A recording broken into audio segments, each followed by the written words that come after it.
Welcome back to Roundtail Restoration, everybody. My name's Chris Fisher. Next to me here, I have my 1964 Triumph TR4. A couple months ago, I've been promising you guys that I would start doing engine videos again, and finally I've started to kick them off. I got the block painted, and I'll show you how I do that. It's a quick video on how I did that, the prep work and everything that I did and taping off and what I used for paint and all that kind of stuff. Same experienced paint that I used on my Spitfire restoration. It's holding up pretty well, so we'll show you how we did it. Thanks for watching.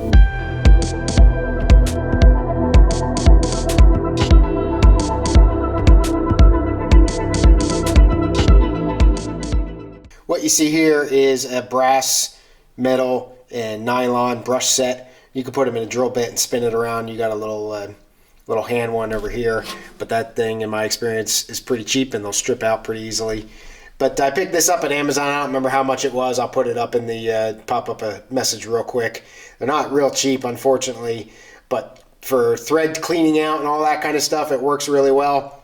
And then these over here is a set of thread tracers as opposed to a tap and die set. And this is a little bit softer metal and it won't destroy the threads. It'll eat itself before you destroy the threads in the cast iron block anyway. It's not as sharp, it's not as aggressive, and if you put it in crooked, it kind of stops instead of starting to cut itself new threads. So it's a little bit safer. I also picked this up from Amazon a while ago. Unfortunately, I'm missing pretty much the most prevalent piece for the that bolt size right there, 1/4 inch or whatever it is. But I lost that at some point during the Spitfire restoration. But I use both of these extensively, and they'll help me clean out my threads and all that kind of stuff. So I highly recommend these if you're going down that route. Just keeps things a little easier. So we'll move on to the block, and I'll show you what I'm doing over there.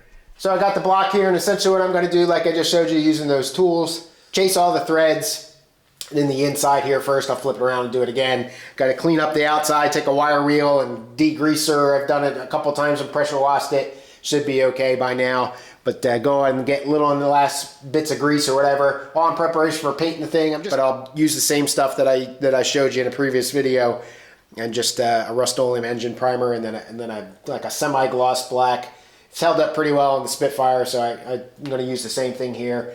But I'll start going along, getting all these threads chased out, getting them all cleaned up, and making sure there's no debris and stuff in there that'll mess up my threads at some point. And then just go along and, yeah, just clean stuff up.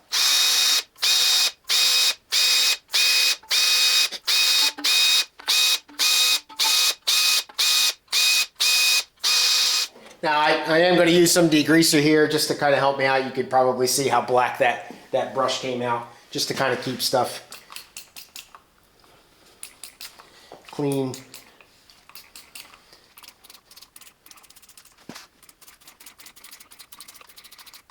For the blind holes, I'm pretty much filling them up.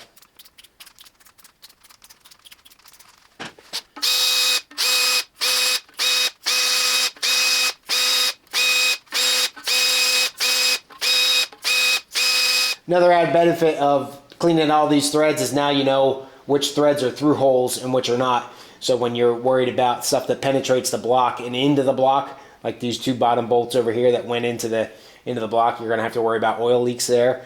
So when you put the nuts in, or the bolts in, excuse me, or studs, depending on how it's set up, you might want to use some PTFE thread sealant or something like that.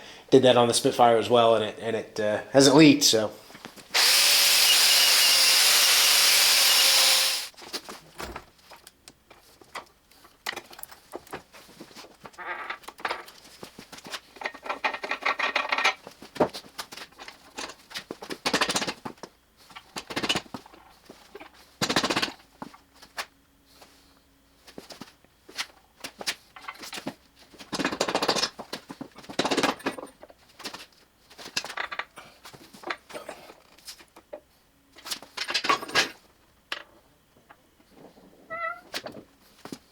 So what you're looking at right here, back of the motor here, this is the rear main seal. This is an oil gallery plug right here, that silver part. This guy right here, that's the camshaft end plug, and this is a dish type plug.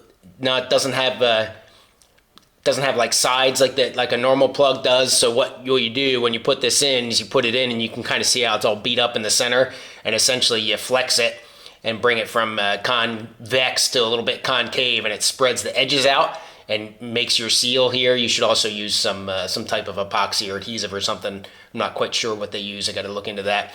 But to get it out, essentially what you do is you continue to bang it, and you kind of totally reverse it, and it goes the other way, and the dish starts to get inverted, and it loosens it up. Now, there was some sealant on this stuff, but I'm essentially just going to take a hammer and a bar and pound it in and see if I can't get this guy to pop out. I'm not going to beat on it too hard. I don't want to damage anything, obviously. And like I said, I don't know how much of a adhesive was in there, but we'll give it a shot and see if I can't get lucky.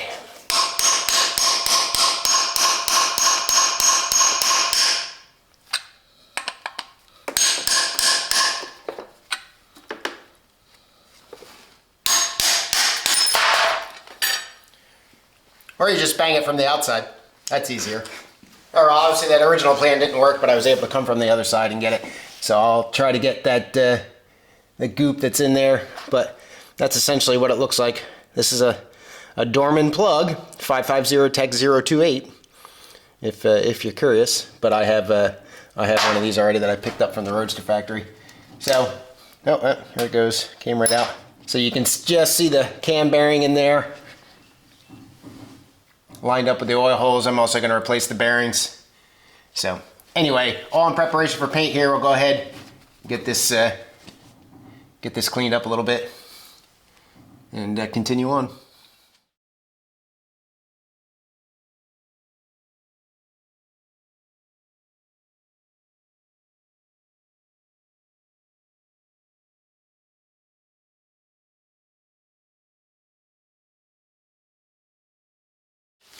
So obviously taping off the block here in preparation for some primer. I'll show you a little trick. I don't remember where I figured it out or where I saw it. I didn't come up with it myself. But if you take a hammer and you just lightly tap around the peripheral of where you want the tape to end, you can use the edge, the hard edge, to kind of cut the tape, and it'll you can just then peel it right off. So it works really well for painter's tape. Obviously you want to be careful. You don't want to go pounding on it because it is, it is an edge, especially when you're on the head side or the surface where you're going to have a pretty good seal. But I'll show you here. Just take a hammer.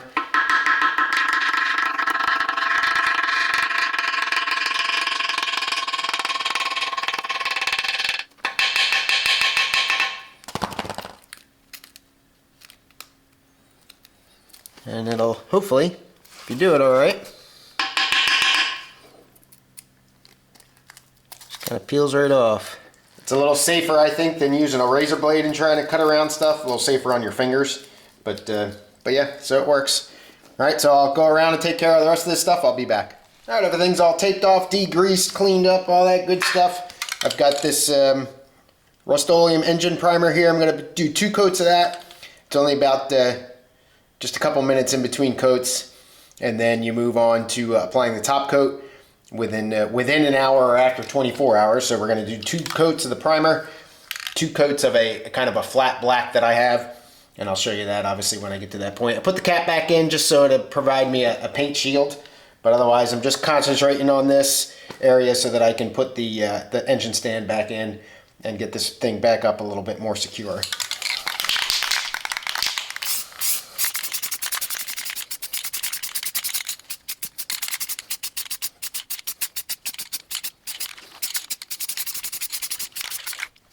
All right, 1 coat, give it about 15 minutes, do another one. All right, 2 coats of primer, waited about 15 minutes or so in between coats. Now I'm gonna do two coats of like a flattish, it's a semi-gloss flat black.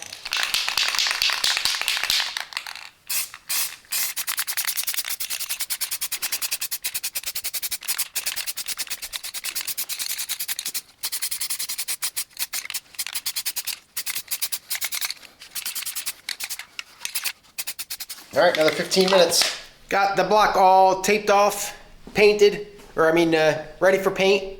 Except if I got a little bit of a bubble on that one, I got to take care of that. And all the little screw holes and everything, I shoved rags in it. Sometimes I use earplugs, twist them and put them in. I just don't have any, unfortunately, but just taking a little pieces of paper towel and kind of wadding them up, pressing them into the holes. That saves any paint from getting in there. So I got to fix this real quick. Kind of cut that back and then tape it off a little bit better, and then fill that hole. Forgot that guy, but otherwise I'm ready for coats of paint. All right, all degreased. Coat number 1 of primer.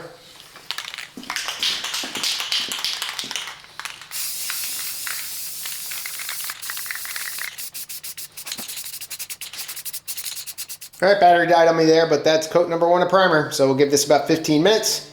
We'll come back. Oh, forgot the front right there. Oops. Paint that real quick. Give it about 15 minutes, come back, and do a second coat.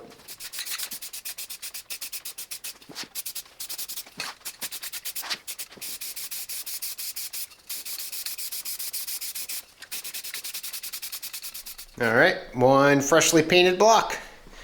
It still looks pretty shiny just because the paint's pretty wet. I just got done, but it will it'll matte up, I guess you could say, here in a little bit. And again, it's just like the Spitfire one was, and the paint's been holding up pretty well, so we'll go with that.